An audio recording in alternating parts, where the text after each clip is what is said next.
I'm Duncan Boyes, Chairman of SAQCC Fire.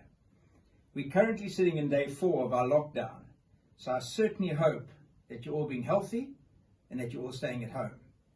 Now, the SAQCC Fire have asked me to make a series of short videos, and clearly the best video to start with would be the history of the SAQCC Fire.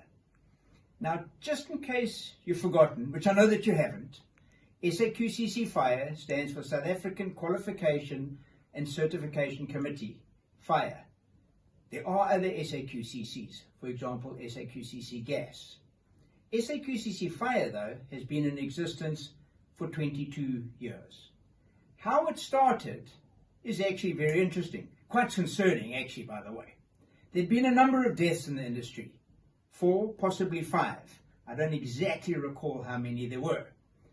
The problem was that these deaths occurred with technicians, and they occurred because the technicians were not competent to do the servicing that they were doing. Not all entirely their fault, because there wasn't really the training for them to do the servicing. Anyway, the DOL, Department of Labour back then, got pretty upset with the fire industry. They got hold of the fire industry and set them an ultimatum.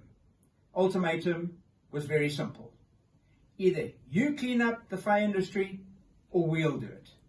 Now, there's nothing more frightening than thinking of a government department trying to clean up our industry.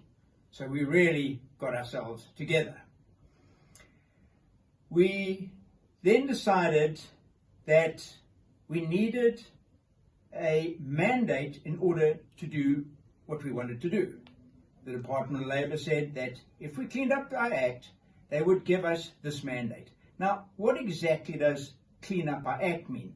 Basically, all it means is that we had to set in a system that would verify and certify technicians as being competent. And so the SAQCC Fire was born, driven by members of the industry. Now, obviously, an industry has to have a purpose and a scope.